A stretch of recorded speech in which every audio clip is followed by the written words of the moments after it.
More than rules? The sacred way. Tamar watched the smoke rise, thick and dark, from the altar in the distance. "Why, Abner," she asked, "must the blood always be spilled at the tent of meeting? Why not under the olive tree or by the flowing stream, as our ancestors did?" Abner, a man whose eyes held the history of the desert, turned to her. "The life of the flesh is in the blood, Tamar. The Lord has made it sacred. If we treat it like common water, we treat life itself as common. Every drop shed at the altar is a reminder that only a perfect, dedicated life can approach the Holy One. The holiness moves out from the altar, Tamar, into the camp and the home," Abner continued. "It guards the boundaries of the family. The Lord says, 'You shall be holy, for I am holy.' This means we must set ourselves apart, not just from the idols of the nations, but from their darkness too." Tamar nodded, thinking of the stories she had heard. Holiness was not just about what you brought to God, but who you were in your most private relationships.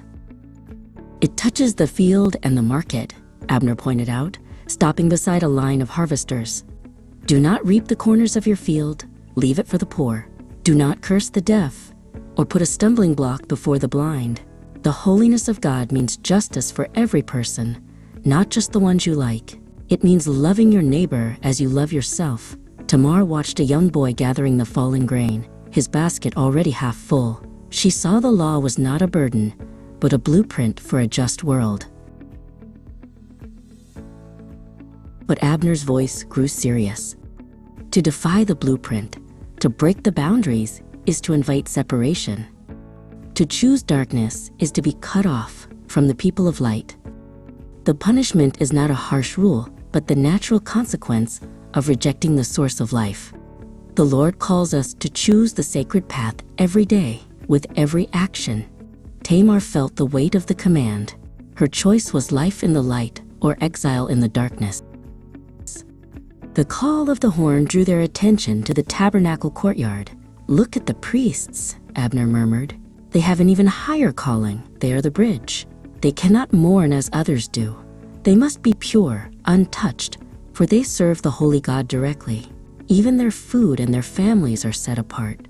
Their holiness is for all of us." Tamar watched a man in linen garments, the high priest, performing a final washing before entering the holy place. The Lord gave more than daily rules. He gave a holy rhythm. Every year, Tamar, we are invited to meet him again and again. The Sabbath, the Passover, the Feast of Weeks, the Feast of Booths.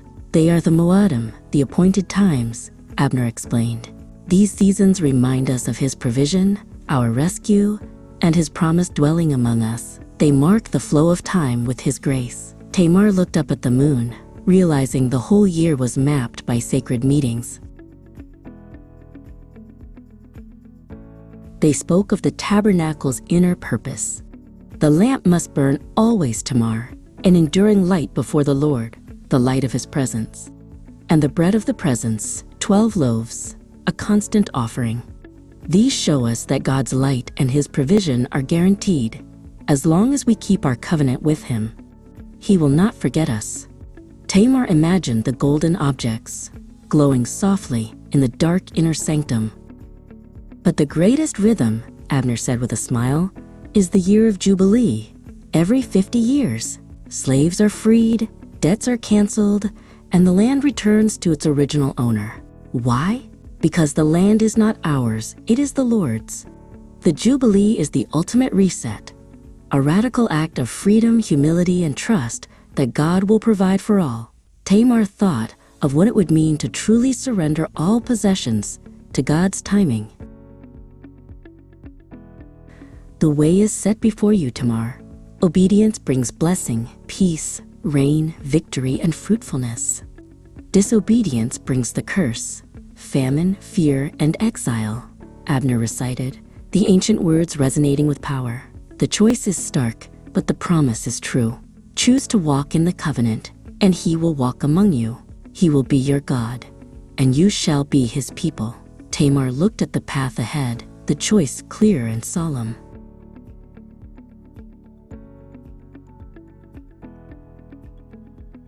Even our vows, our dedicated things, and our tithes are a part of this covenant, Tamar concluded, looking back at Abner with a determined gaze.